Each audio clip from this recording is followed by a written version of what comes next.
Dando continuidade, vamos iniciar agora empresário. Agora é um capítulo específico, acredito que é um capítulo específico até mesmo do Código Civil.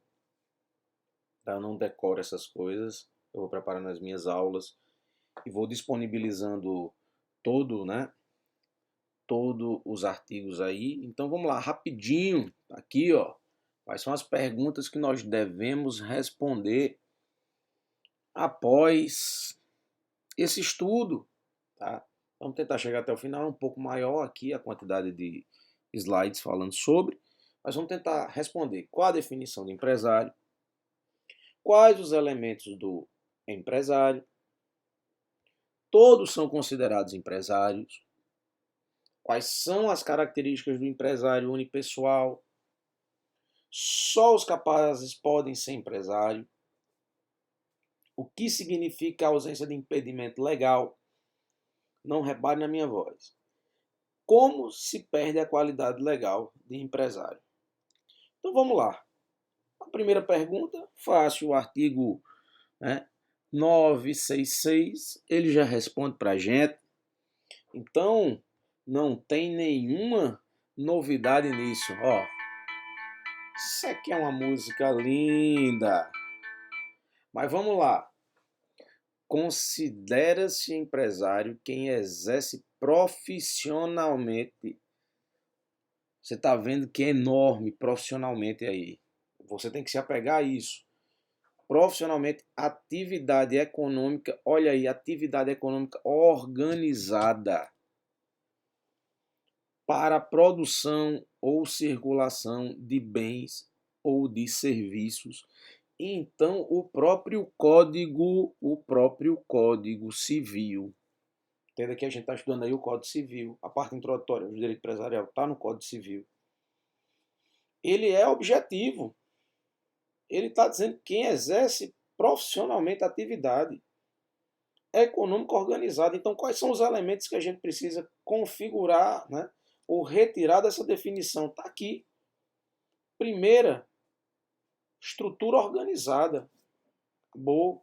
Se não existir uma estrutura organizada formal, eu não posso dizer, eu sou empresário informal e não tenho como me, né, me utilizar das dimensões jurídicas do direito empresarial. Desculpa, gravar com sinusite e com dor de garganta é isso. Outra coisa, está lá, atividade profissional, tem que ser a atividade profissional do empresário. Tá? Atividade profissional, quer dizer, você vive daquilo, é sua profissão. Você pode ter outra coisa? Pode, mas não pode impedir de você ser empresário. Você tem que estar dentro da atividade exercendo aquilo. Você não é um mero cotista, você está trabalhando e exercendo aquilo ali. Patrimônio especificado significa que eu retiro um patrimônio. Quem estuda contabilidade sabe muito bem disso. A gente individualiza um patrimônio só para a entidade. Da mesma forma aqui, um patrimônio específico só para trabalhar para a entidade. Não mistura com o patrimônio pessoal. Existe uma identidade social, toda empresa tem que ter uma identidade social, isso é fato. Aí cada qual vai escolher a sua identidade social, mas qual é a finalidade de todas elas? Lucro. Acabou. Então esses 5 elementos eles estão aí contidos. Os elementos para que eu diga que você, ou eu, ou outra pessoa que exerça profissionalmente a atividade seja considerado empresário. Então olha lá, quem é empresário? Considera-se empresário quem exerce profissionalmente a atividade econômica organizada para a produção ou circulação de bens ou serviços. No entanto, olha lá o artigo 982, salvo as exceções expressas. Considera empresária a sociedade que tem por objeto, tá, o exercício da atividade própria de empresário sujeito a registro. Meus amigos, mais uma vez, além do empresário, o que é sociedade empresária? Tem por objeto o exercício da atividade. Tá bom? Você tem que exercer a atividade. Agora, olha só o complemento do final. Sujeito a registro. Tem que ter registro. Tem que ter registro, tem que estar formalizado. Merece até uma música. tem que estar formalizado, tem que estar formalizado. Olha só, mais uma vez, isso é só para dar o destaque, para a bateria. Então, meus amigos, tem que estar sujeito aí a registro, tem que estar registrado. Agora, olha o parágrafo único. Não se considera empresário, não se considera empresário quem exerce profissão intelectual de natureza científica, literária ou artística, ainda com concurso de auxiliares, pessoas que, né, estão ali colaborando ou colaboradores, salvo se o exercício da profissão constitui elemento de empresa.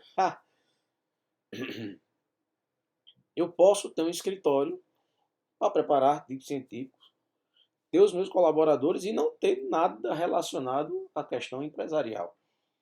Mas, olha o salvo no final, esses mesmos aqui que trabalham com arte, né, com literatura, com ciência, se não constituir elemento de empresa, mas se constituir aqueles elementos que a gente viu, atividade organizada, profissão e atividade lá de empresário, né, ter lá lucro, né, aquelas características que a gente viu, que estão contidas ali, né, que a gente está vendo ali no artigo 966, logo no início ali, tem que, mais uma vez, ter os elementos. Se nós estivermos falando aqui, vamos lá rapidinho para a observação, se esses que estão aí elencados no parágrafo único do artigo 966, eles não tiverem os elementos que a gente viu, patrimônio especificado, atividade profissional, estrutura da organização, identidade social, finalidades lucrativas, os elementos que a gente viu, tá vendo? Eles não são considerados empresários. Mas se tiverem, tá aqui, mas se tiverem esses elementos na consecução da sua atividade e vir atividade profissional semelhante à atividade empresarial, vende-se empresarialmente todos esses serviços, pode ser considerado empresa? Sim. Tranquilo? Aí vamos lá. Quem é o empresário unipessoal? Vamos lá. Empresário unipessoal. Considera-se empresário quem exerce profissionalmente, mais uma vez vai repetir esse artigo, é o que vai ser mais repetido do início ao fim dessa disciplina.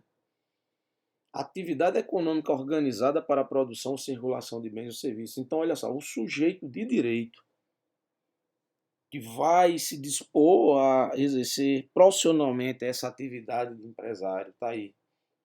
Sujeito de direito, empresário individual ou pessoa jurídica, olha só, ou pessoa jurídica contratual, que também são sujeitos de direito, esperamos que sim, tá?